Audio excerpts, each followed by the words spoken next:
یو دویمه خبره مې کوله ډېرې اوږدې خبرې رونو نشم کولی تاسو ته پته ده زموږ په کور باندې یو حادثه راله او زما رور شیخ الحدیث حضرت مولانا محمد ادریس صاحب ته شهادت ملو شو نو که یو خوا شیخ الحدیث دی خو بل شوا شهید الحدیث دی او شیخ صاحب چې به کلم ساره ارشاد لالا به د بدرخیلو د جومات نه راغی نو هلته به یې مونځ نه کو هر سار د ارشاد جمع هغه به د شیخ صاحب سره یې وه ستاسو دې جومات کې تحصیل الله دی رو دی بم کله ناکله جمع لته ابرار بم جمع لته د بدرخیلو د جومات یو څو طالبان بم رالل نو سار جمع د مجبورۍ د وجې د حالاتو د وجې نه د شیخ صاحب بالته وه نو چې بیا به یې کله جمع وکړه په دغې ساره م ارشاد ولاله جمع وکړه نو بیا به طالبانو داسې نیمه ګنټه 40 منټه په خپو باندې وله زور وکړه بیا به شیخ صاحب لاړ هر سار به د شیخ صاحب دأب او طریقه دا وه الله دې زما روندار له ډېر زیات ژوند ورکړي سره د روغ صحته نو شیخ صاحب به ولامبل پاکې جامې به شیخ صاحب واچولې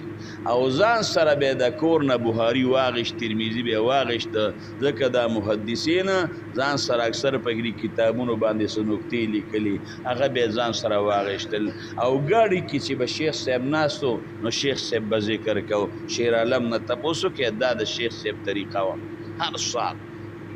بخاري ورسره و ترمیزی ورسره وه ذکر اسکارې کو استاد جی وی پته نه لګي خو بس ډزې وشوې وی شیخ صاحب وی چې یا الله خیر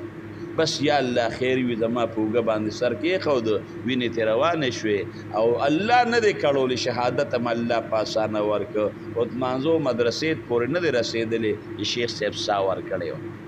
په اودس کې لاړ اودس کې چې انسان وفات شي هغه شهیدي بخاري ترمیزی ورسره وه چا به ګاډی غشتي خپل ګاډي کې به هغه انسان کاروبار لځي څوک به پکې نوکری لځي شیخ صاحب چې کله ګاډی غشته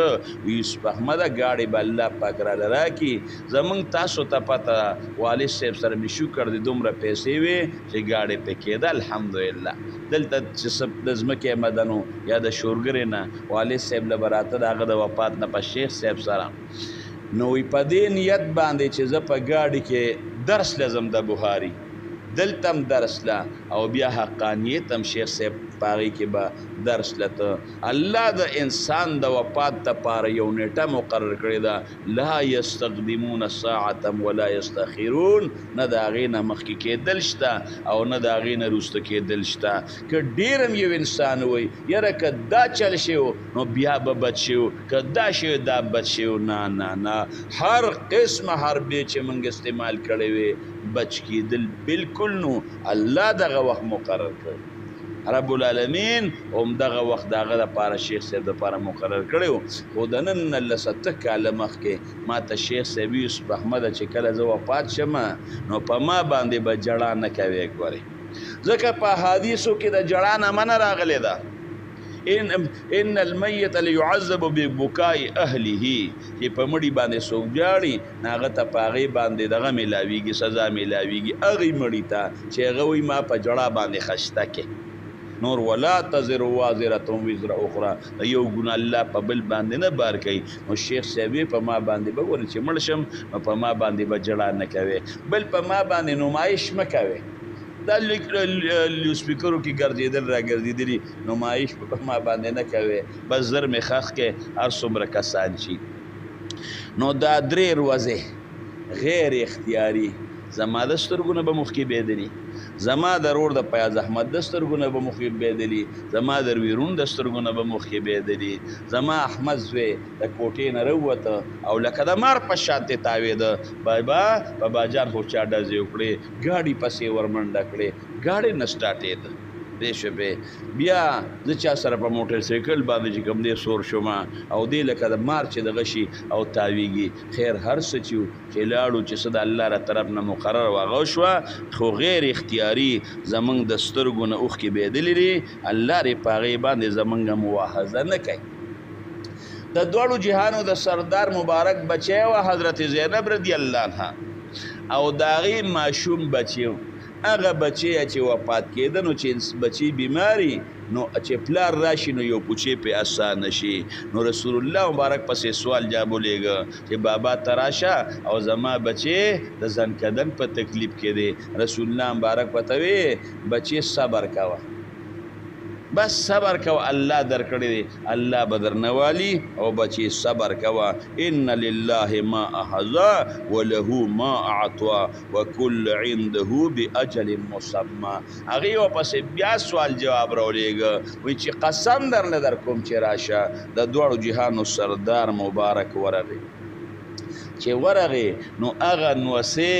هغه ولدي لور په غېږ کې ورکه. نو د دواړو جهانو سردار مبارک چې کله هغه نوسې په غېږ کې واغېسته،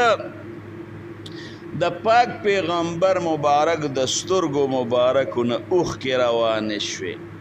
اوښکې ترې روانې شوې. د حضرت سعد ابن معاذ رضی الله عنه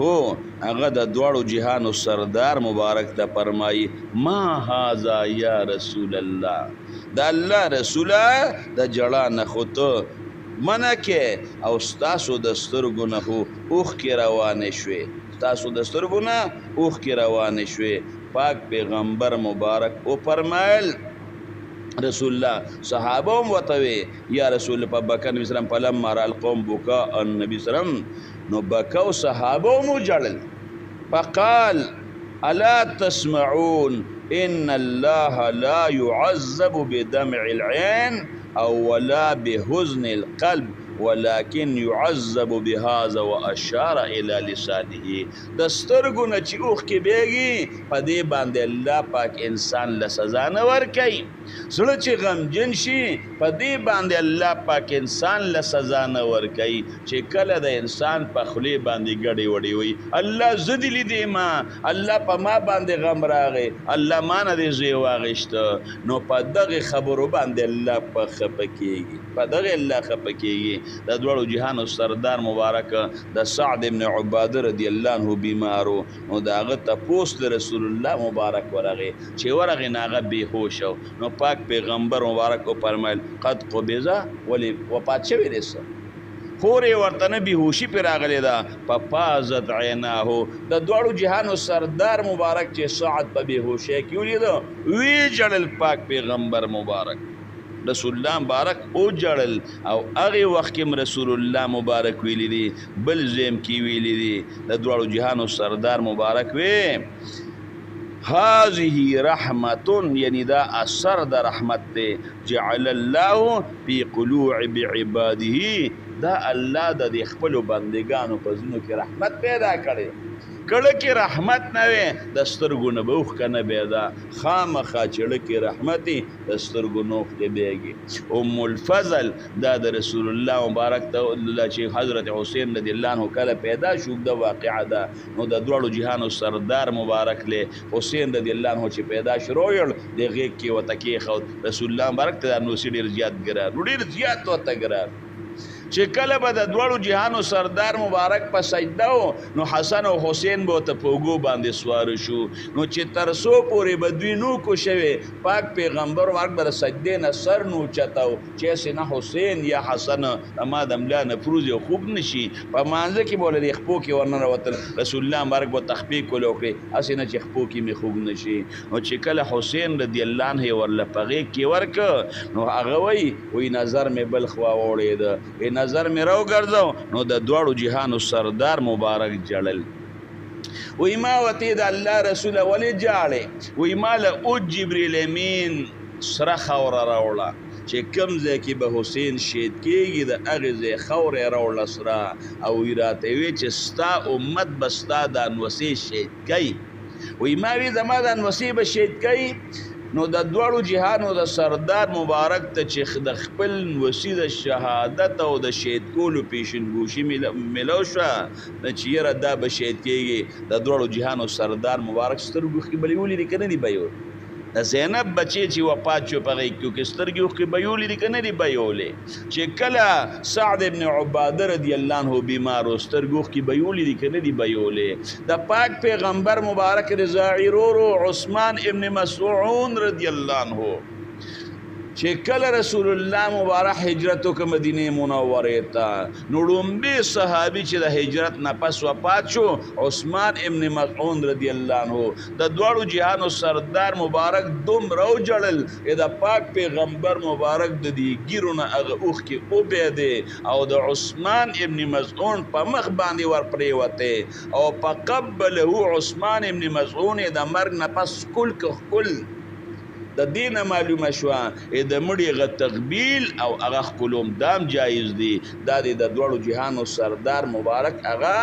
ښکل کړی دی او دومره جوړلی دی د مخ نه اوښکې وبهېدې په ږیره او د عثمان ابن مظعون په مخ باندې پرېوتې او بیا چې کله ښخ که نو یو صحابي ته وایي ورشي یو غټه ګټه راواله دا ورله دې سر سره کېدو نو هغه صحابي هغه ګټه نه شو راغېشتې ډېره زیاته درنه وه د دواړو جهانو سردار مبارک دالې چې اوچته کړې او ورغې هغه ګټې یې راوچته کړه هغه صحابي قسم په الله د رسول الله مبارک د لیچو هغه سپینوالی اوس هم زه محسوسوم او وایي نعرف به اهانه په دې به خپل ورور پیژنم قبر سر ته یې ورته تیږه کېښوده زموږ علما وایي یو انسان د قبر په سر یوه نښه کېږدي د پار د معرفت د میت په دې به زه خپل مړی پیژنم جواز یې شته نو دا غیر اختیاري جړه خامخا رونو دا وي دا نه چې دا وجاړي او دا جاړي او دا جاړي هغه خو به قلب شقي او ډېر سخت زړه وي چې هغه جاړي نه پوه شوې خو لیکن غم اجازت شریعت څو ورځې ورکړی دی دا 3 ورځې